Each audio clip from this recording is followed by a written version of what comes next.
Is team number 18, Sundial. Okay. Hey everyone, my name is ECEDay. So a bit about our project. Our project is a scalable, cloud-based mesh networking platform to monitor solar home systems deployed off the grid in rural Senegal. So pretty much in point, our customer is Ulu Solar. They're a startup based in Senegal. They're the ones that provide us with the Sun King solar home systems. It's essentially a battery that connects to a solar panel, so that's where it charges up. And it has USB output as well as outputs for the lamps to provide light source for the villages in Africa. They also have a partnership with Silicon Labs, who provided us with the radio boards that allow us to create this mesh networking platform to have the different solar home systems communicate with each other in a place is off the grid, so essentially no internet and no connection to any public service grid. So what we've accomplished, we created a custom PCB prototype that will measure power generated and power consumed from the solar unit battery pack. And this will communicate over a mesh network to another unit where the data is aggregated. And at that point, a agent from Ulu Solar can come with the Android app, extract the SD card, plug it in, download the data, where they can also process payments and view customer information along with village information and other information that comes from the cloud. The app can then upload it to our cloud infrastructure, where we have a Django API that pushes everything into our data model, and using the web interface, you can view analytics and manage customers and payments along with villages.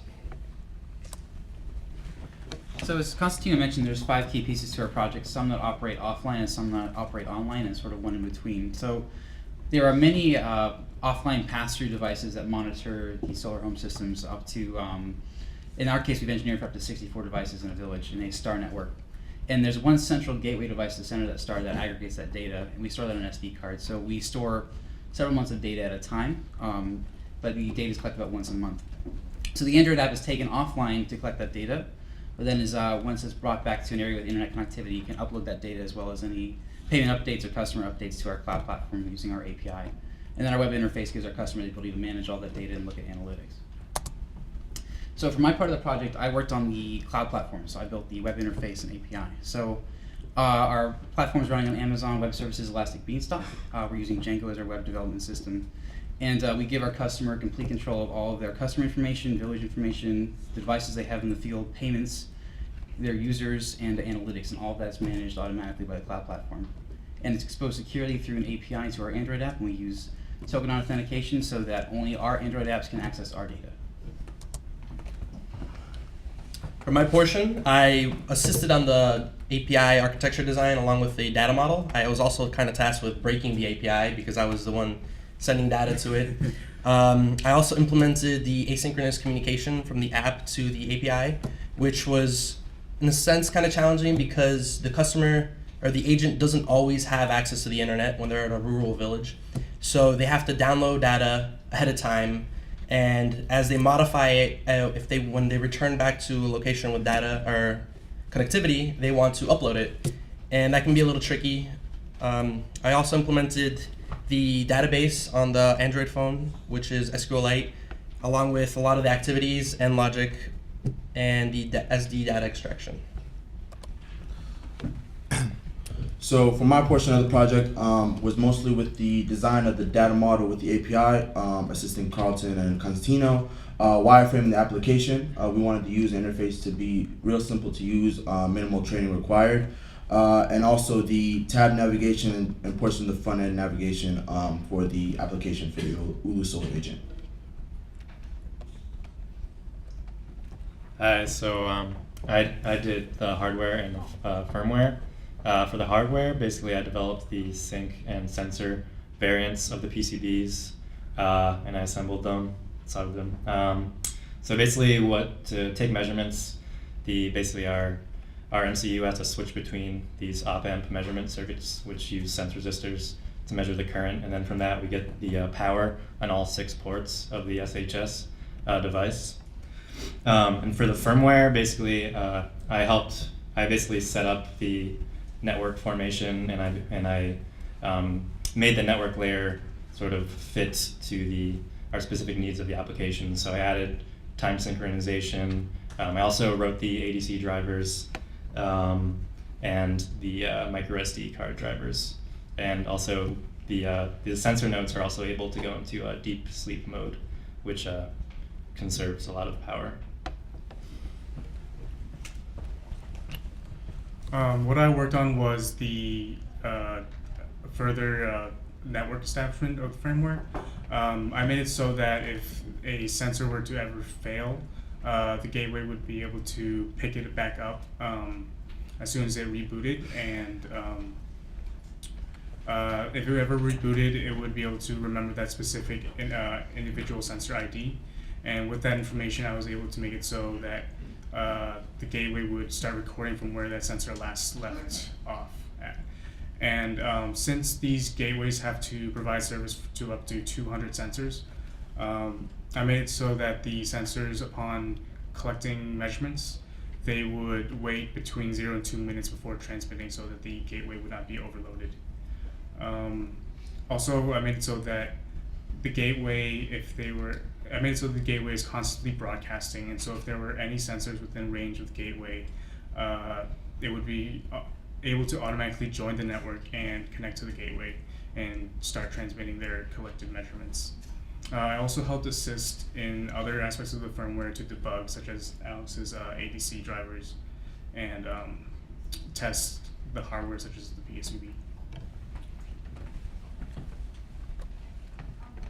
So just a quick video of our project in operation.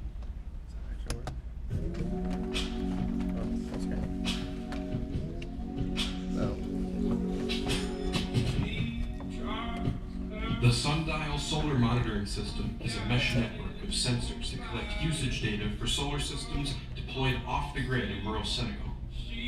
Measurements for each village are stored on an SD card, collected once per month by an Ulu solar agent. This data is combined with customer and payment information and uploaded to our secure cloud platform.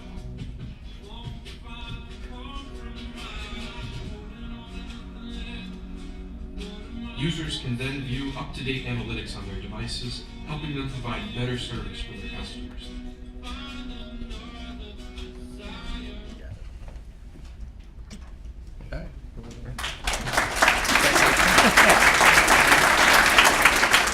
So we've done a portion of customer installation. I spoke with our CTO Vincenzo, who's in Dakar, Senegal this week, and we installed the cloud platform over Skype.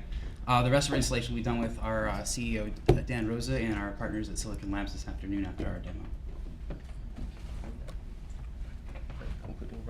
Well, some great successes we had. The web interface and the API were completely completed to spec, and our customers even wanted more features. So definitely a lot of room for future developments. Some of the things that we were able to have partial success on is that the Android app is able to view the data, but still creating and manipulating it is still a challenge. We're able to transmit data across a basic star network, but our initial goal was to do an extended star. Storage of data on the micro SD, and real-time clock synchronization across the network, which is difficult considering that we don't have anything to reference the time off of, such as internet, since the whole system is off the grid. So there are some things that need either revision or more work. So basically, the PCB, it works in some aspects. In other aspects, it's pretty janky. So I had to revise it, make it a lot simpler. And I guess we also need an enclosure. Don't know why we don't have an enclosure. And also we just need a more permanent solution than a micro SD card, because micro SD cards are not that robust. And in Africa, in Africa, anywhere in Africa, it needs to have a robust way of non-volatile memory storage. So yeah, we prefer to do it either via Bluetooth or USB connection directly to the phone. So thank you, that's our presentation. Any questions?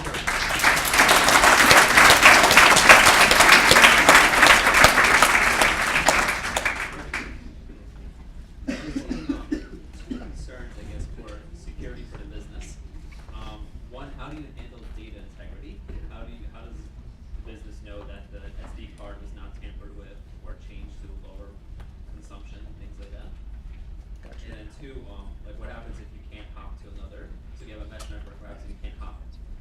Well, the first part, the actual data collection is not like, what they're doing is the average person there makes $1,000 a year.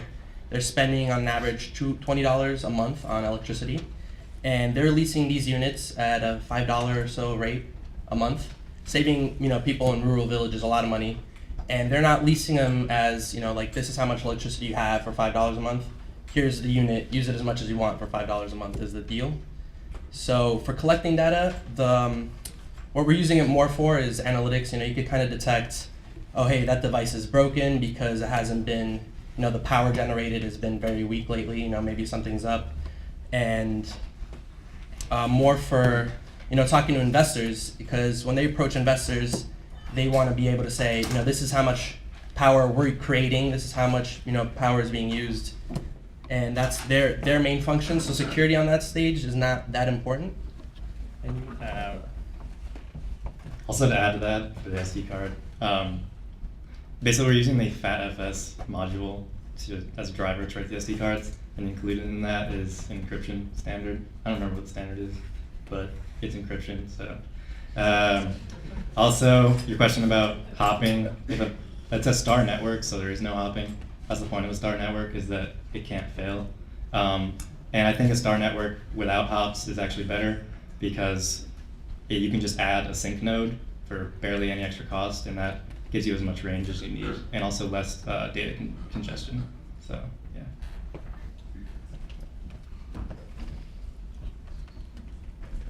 Okay, thank you.